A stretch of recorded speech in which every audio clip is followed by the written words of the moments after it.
বন্ধুরা, আজকে আমরা আমাদের দুপুরের লাঞ্চ নিয়ে আপনাদের কাছে চলে এসেছি। দেখুন, আজকে আমাদের দুপুরের লাঞ্চে কী কী আছে। ভাত তো থাকেই, ওটা কম্পালসারি। ভাত আর কালকের ডাল ছিল, সেটাকে আমরা শুকনো করে নিয়েছি। শুকনো ডাল খেতে খুব ভালো লাগে, কার কার ভালো লাগে নিশ্চয়ই জানাবেন।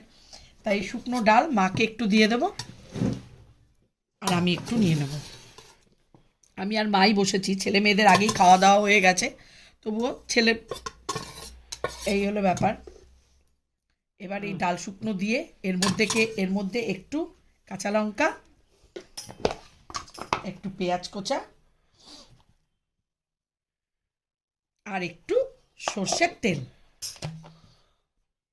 এটা আমার খুবই পছন্দের একটি খাবার,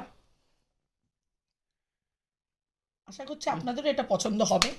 আর এঁচড় করেছি আজকে, আর এদিকে শিম আলু বেগুন দিয়ে ট্যাংরা মাছ রান্না করেছি।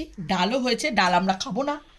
আর চিকেনও হয়েছে, চিকেনটা ছেলে মেয়েদেরা খায়, আমরা খাবো না।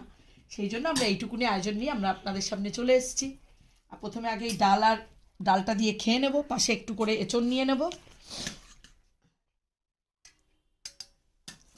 এঁচড়ও নিশ্চয়ই সবারই পছন্দের, অনেকেরই ভালো লাগে এঁচড় খেতে। মাকেও একটু দিয়ে দিই এঁচড়। মা ভাত রুটি মিলিয়ে খাচ্ছে। এরপরে মাছটা দিয়ে খাবো। আগে প্রথমে আমরা শুকনো ডালটা দিয়ে খেয়ে নিই, এটা সবচেয়ে ফেভারিট, ওই জন্য আগে এটা খাবো। ঠিক আছে, আজকে তাহলে আপনাদের আমরা দেখালাম আমরা কী কী দিয়ে লাঞ্চ করব। আজ তাহলে এই অবধি আমাদের ভিডিওটা। আশা